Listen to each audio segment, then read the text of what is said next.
네, 안녕하세요. 2월 2일 화요일 새벽기도 시작하겠습니다. 기도드리겠습니다. 은혜로우신 우리 아버지, 어젯밤도 우리들에게 평안한 잠을 주시고 또 건강한 몸으로 또 새날을 시작합니다.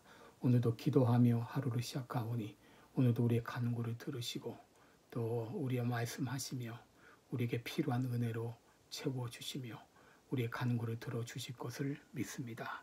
이 시간도 주님 앞에 의탁하옵고 예수님의 이름으로 기도드리옵나이다. 아멘. 네, 찬송가 407장입니다. 구주와 함께 나 죽었으니 407장, 예전 찬송가는 465장입니다.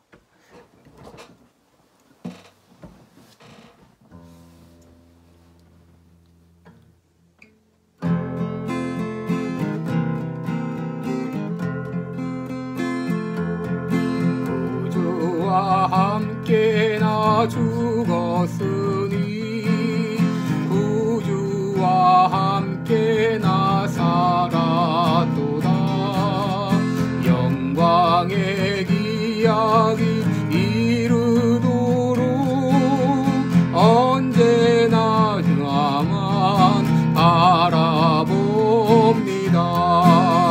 언제나 주는 날 사랑하사 언제나 새 생명 주시나니 영광의 기약이 이르도록 언제나 주만 바라봅니다. 맘속에 시험을 받을 때와 무거운 근심이 있을 때에 주께서 그때도 같이 하사 언제나 나를 도와주시네. 언제나 주는 날 사랑하사 언제나 새 생명 주시나니 영광의 기약이 이르도록 언제나 주만 바라봅니다. 뼈 아픈 눈물을 흘릴 때와 쓰라린 마음으로 안식할 때 주께서 그때도 같이 하사 언제나 나를 생각하시네. 언제나 주는 날 사랑하사 언제나 새 생명 주시나니 영광의 기약이 이르도록 언제나 주만 바라봅니다. 내 몸의 약함을 아시는 주 못 고칠 질병이 아주 없네. 외로운 날이나 기쁜 때나 언제나 나와 함께 하시네. 언제나 주는 날 사랑하사 언제나 새 생명 주시나니 영광의 기약이 이르도록 언제나 주만 바라봅니다.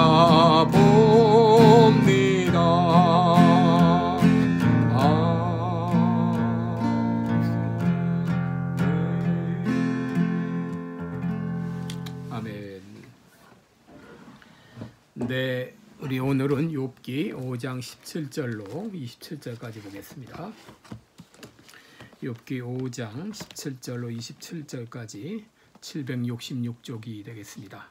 제가 봉독해 드립니다. 볼지어다 하나님께 징계받는 자에게는 복이 있나니 그런즉 너는 전능자의 경책을 업신여기지 말지니라. 하나님은 아프게 하시다가 싸매시며 상하게 하시다가 그 손으로 고치시나니 6가지 환난에서 너를 구원하시며 7가지 환난이라도 그 재앙이 내게 미치지 않게 하시며 기근 때에 죽음에서 전쟁 때에 칼 권세에서 너를 구속하실 터인즉 내가 혀의 채찍을 피하여 숨을 수가 있고 멸망이 올 때에도 두려워 아니할 것이라.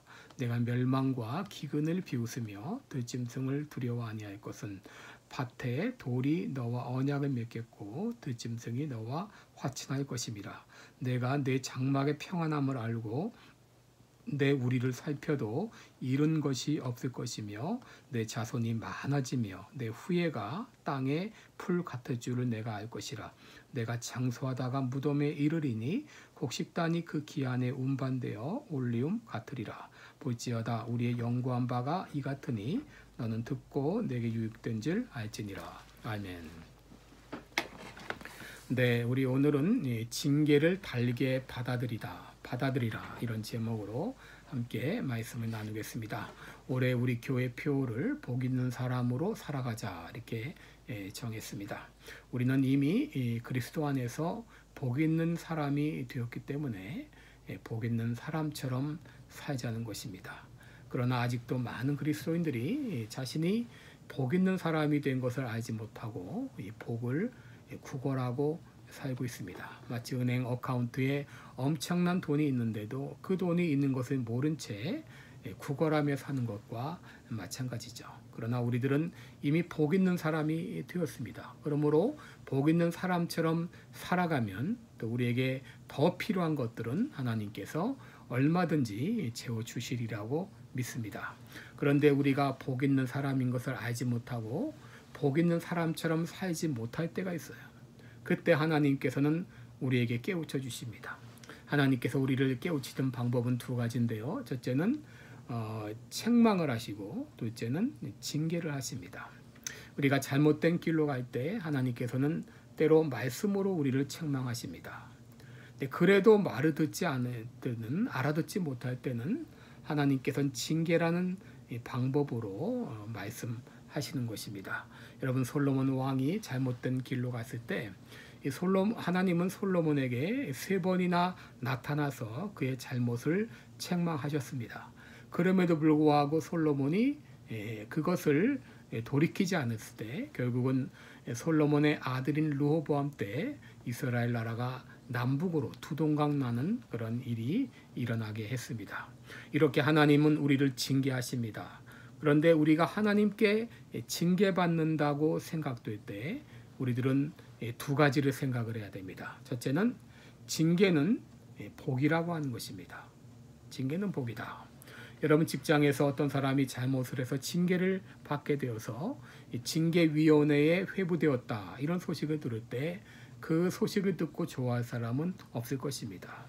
여러분, 징계할 때 그 징자는 불러들인다 그런 의미도 있지만 이 혼낸다 그런 의미도 있습니다. 이 징계라고 하는 것은 한마디로 혼이 나는 것이죠. 근데 사람들이 이렇게 징계를 받을 때 좋아하지 않지만 그러나 하나님의 징계는 다릅니다.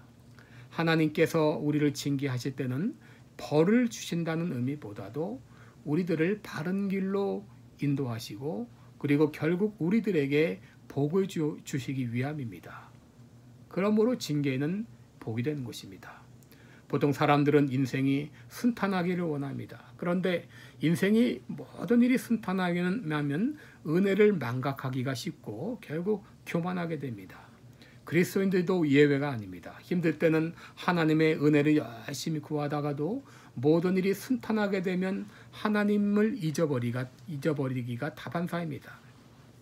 시편 107편 10절 이하를 보게 되면 사람이 흑암과 사망의 그늘에 앉으며 곤고와 쇠사슬에 매임은 하나님의 말씀을 거역하며 지존자의 뜻을 멸시함이라. 그러므로 그가 고통을 주어 그들의 마음을 겸손하게 하셨으니 라고 말씀하셨어요.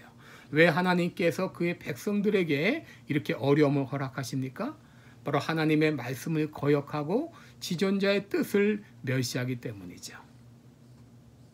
이때 하나님께서는 그들에게 징계를 주어서 겸손하게 하시는 것입니다. 욥의 경우를 보게 되면 죄에 대한 징계라기보다도 시련이라고 할 수 있는데, 이런 시련도 달게 받으면 유익합니다.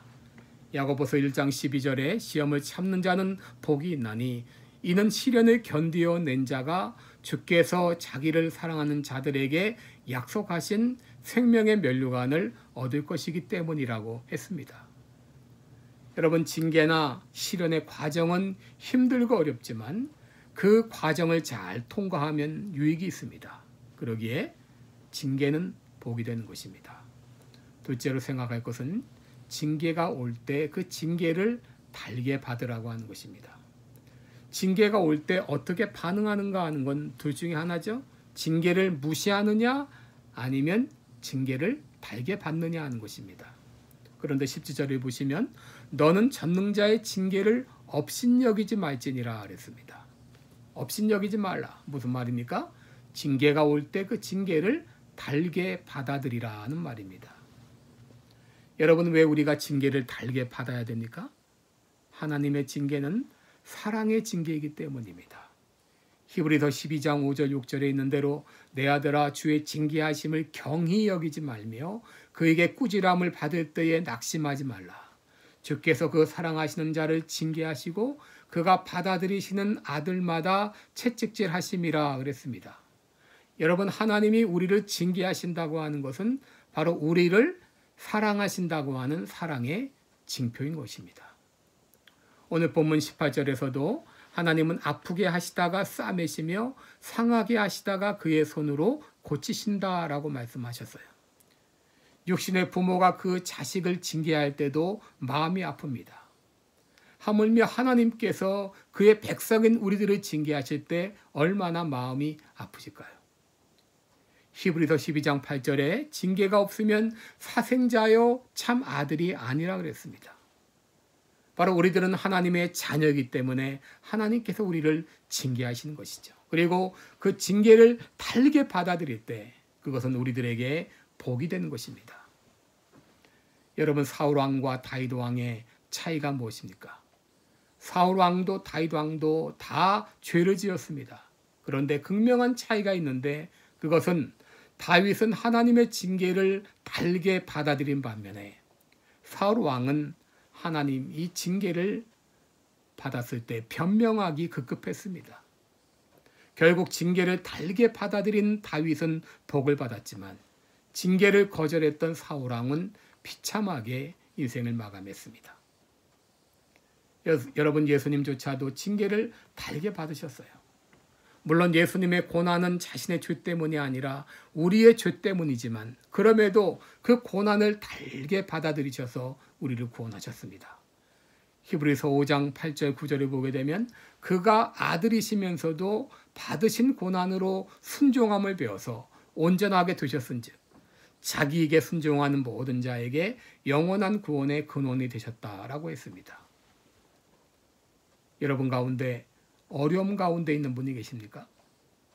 아직도 풀리지 않는 문제로 고통하는 분이 계십니까? 여러분, 이것이 하나님의 징계가 아닌지 돌아보시기 바랍니다. 생각나는 죄가 있다면 이것은 하나님의 징계입니다. 혹 죄와 상관없이 어려움이 임했다면 이것은 하나님의 연단입니다. 그러나 징계든 연단이든 이것을 달게 받아들이시기 바랍니다. 그리고 하나님께서 그 어려움을 넉넉히 이겨낼 수 있도록 도와주실 것을 믿으시기 바랍니다. 징계와 연단을 달게 받게 되고 이 과정을 통해서 하나님의 인정을 받을 때 주께서는 우리들에게 약속하신 생명의 면류관을 주실 것입니다. 기도하겠습니다. 은혜로우신 우리 아버지 고맙습니다. 하나님 아버지, 때로 우리가 당하는 모든 고난 가운데서도 하나님의 깊은 뜻이 있는 것을 믿습니다. 때로 우리에게 죄로 말미암아 고난이 임할 때가 있습니다. 때로 죄와 상관없이 우리에게 고난이 임할 때가 있습니다. 우리가 당하는 고난이 징계든 혹은 연단이든 이것은 달게 받아들이게 하시고 이 징계가 우리에게 유익이 되는 것을 깨닫게 하시고 달리게 받아들일 때 하나님께서는 이 과정을 통해서 우리를 인정하시고 우리에게 놀라운 복으로 약속해 주실 것을 믿습니다. 주님 앞에 감사드리며 예수님의 이름으로 기도드리옵나이다. 아멘. 네, 여러분 당하시는 어떤 어려움이든지 주님 앞에 기도하실 때 또 이 고난의 과정을 달리게 받아들일 때 하나님께서 큰 복으로 채워주실 것을 믿습니다. 이제 각자 기도의 시간 갖겠습니다.